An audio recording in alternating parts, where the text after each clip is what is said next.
Good morning दोस्तों। राम राम। मैं राजन Pandey दिव्याशीष channel से आप सबका स्वागत करता हूं। चलिए साहब, आज की जो बहुत अच्छी एक बिंदु से हम शुरू करते हैं। और बिंदु क्या है साहब, जैसे कभी आपने सुना होगा, विवादों में भी आए थे उनके बयान और सब कुछ। जॉर्ज सोरोस है ना साहब, कि वो एक भारी भरकम रकम भारत सरकार को, मतलब भारत सरकार से मेरा मतलब नरेंद्र मोदी सरकार को टॉपल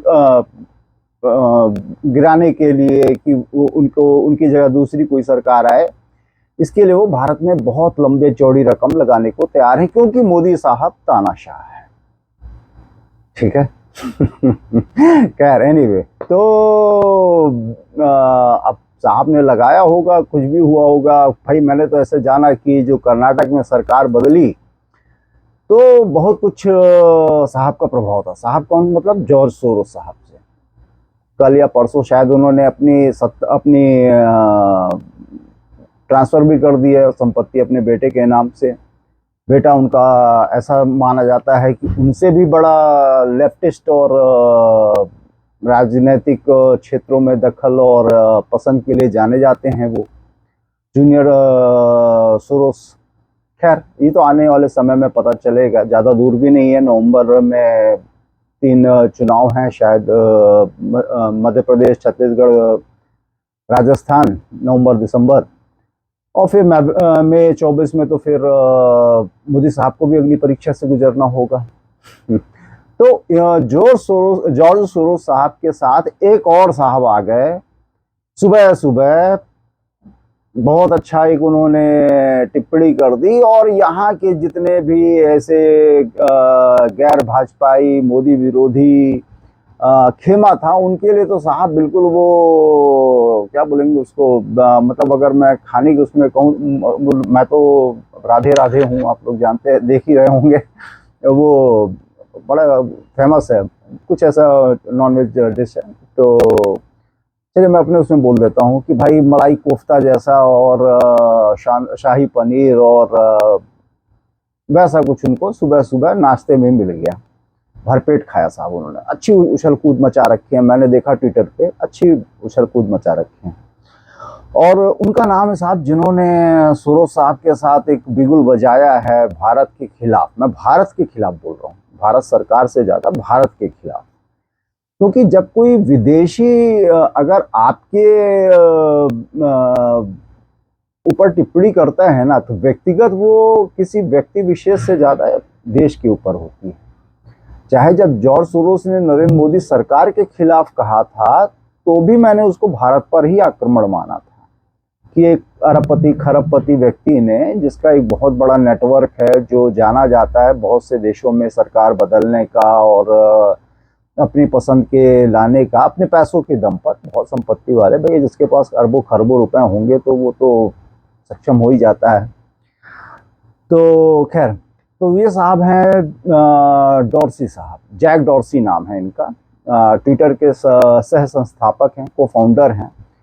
तो इन्होंने कल एक यूट्यूब चैनल को इंटरव्यू दिया।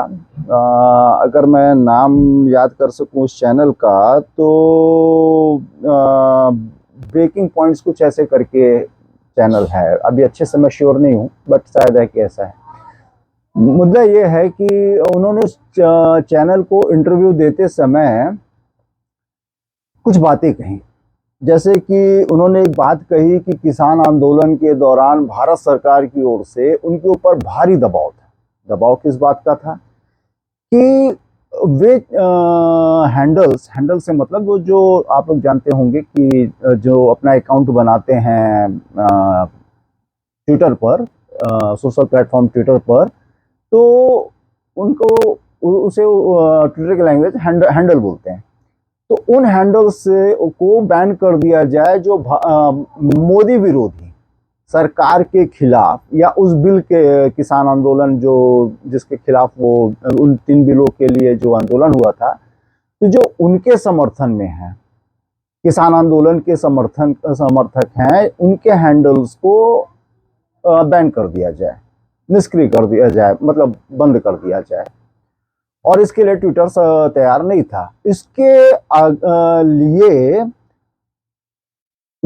मोदी सरकार ने धमकी तक दे डाली थी। उनका ऐसा कहना है कि धमकी दे रहे थे वे हमें कि अगर आपने इन हैंडल्स को बैन नहीं किया तो हम आपको, आपका जो इतना बड़ा मार्केट है, बाजार भारत, और आप जानते हैं भारत एक बहुत बड़ा बाजार है, फिर वो चाहे कोई भी, मैं अभी उतने हम लोग बाजार की ओर न जाकर डोरसी और उनके बयान पर केंद्रित रहते हैं।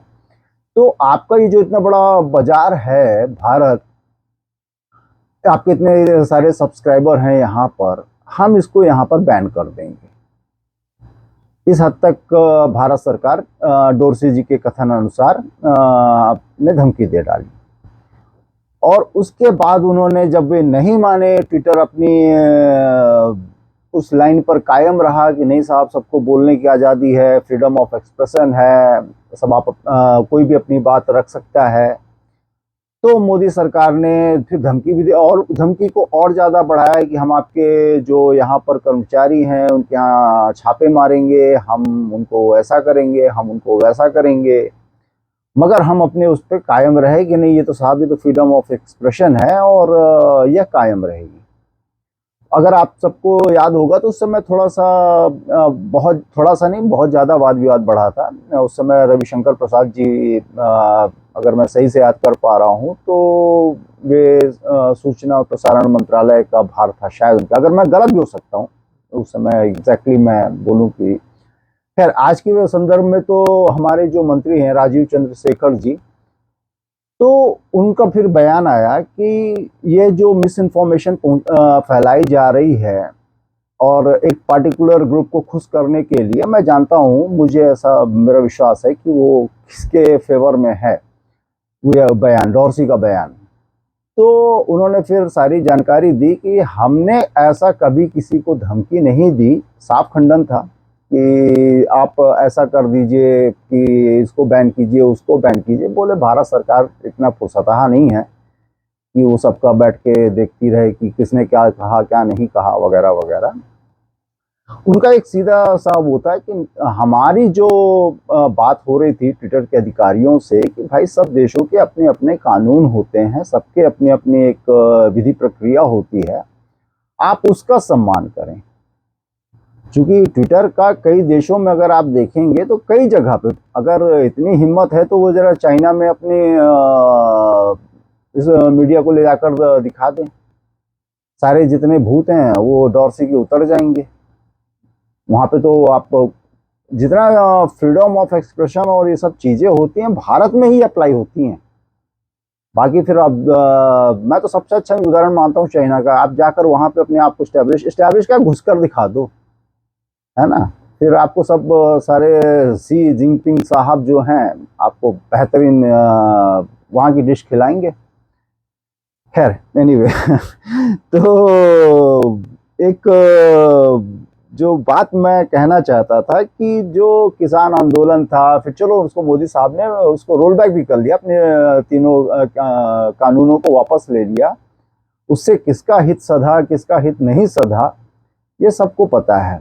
मैं कुछ जो मुझे जानकारी मिली थी कि आज वही किसान, वे थोड़ा सा कहीं ना कहीं डिस्कम्फर्ट में तो है ना।